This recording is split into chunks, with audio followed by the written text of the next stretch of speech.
totalement ça. Mon mari en invalidité 2 a perdu 1 000 € de salaire, mais nous sommes en invalidité totale et pas en partiel.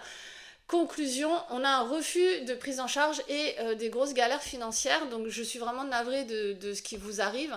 Je me permets de prendre votre commentaire, surtout pour les autres, je suis vraiment navrée. C'est vraiment pour informer, je le dis depuis presque 2 ans sur ces réseaux, ou dire attention, regardez vos garanties, rajoutez l'invalidité partielle, elle coûte pas plus cher que d'autres garanties, voire des fois on la voit pour 4-5 €, voilà, c'est pas la plus chère.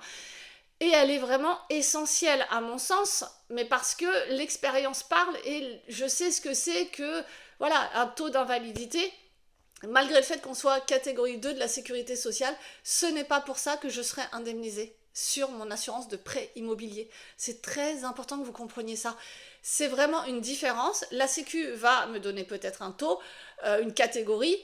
On va avoir la MDPH ou pas, on va toucher l'AAH ou pas, tous ces termes-là. Mais ce n'est pas pour ça que l'assureur, en emprunteur, va indemniser votre prêt immobilier. Il faut vraiment que vous compreniez qu'il y a un barème différent. Il y a souvent un taux croisé, et le taux croisé, il est entre le fonctionnel et le professionnel.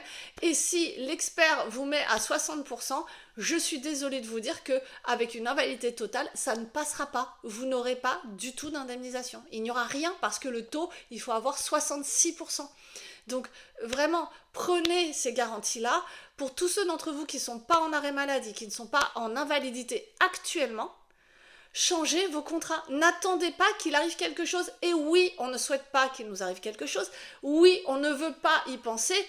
En France, c'est extrêmement tabou de parler de décès, d'invalidité, de maladie, etc.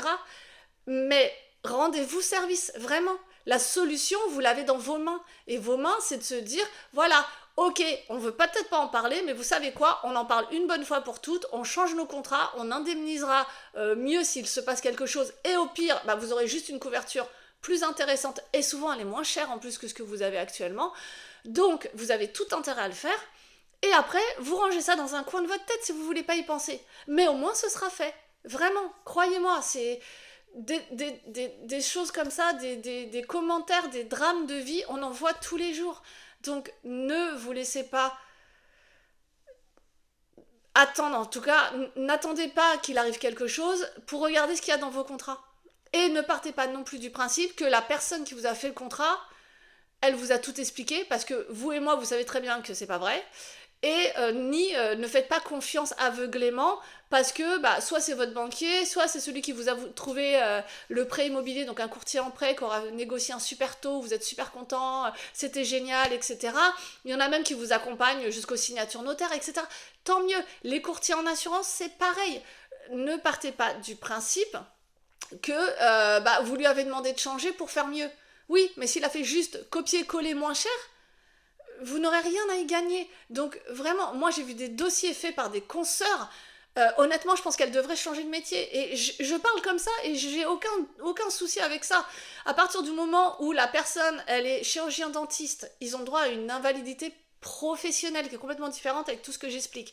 Ils ont des franchises 30 jours parce qu'ils sont travailleurs non salariés et que la personne se permet de dire « Ouais, mais bon, la franchise 90 jours, c'est le minimum que demande vraiment la banque, donc si t'as pas demandé la franchise 30 jours, pas de souci, prends la franchise 90 et on sera moins cher. » Et l'invalidité professionnelle, elle n'est pas obligatoire non plus, donc on repasse sur une invalidité standard. Vous savez quoi ? Laissez tomber ce genre de conseils, vraiment. Et en plus, c'est des personnes qui ne vous accompagneront pas s'il y a un sinistre demain. Donc, sincèrement, je sais plus comment vous le dire. Je suis vraiment, voilà, ça, je suis désolée de le lire. Si vous, à l'inverse, vous avez conservé le contrat qui était identique à celui de votre mari, c'est pareil. Si vous n'êtes pas vous en arrêt maladie ou en invalidité, changez votre contrat aussi. Bien sûr, on ne souhaite pas qu'il nous arrive quelque chose, mais sincèrement, changez vos contrats. Vous pouvez le faire, il n'y a plus rien à attendre, il n'y a pas de délai, il n'y a rien. Changez vos contrats.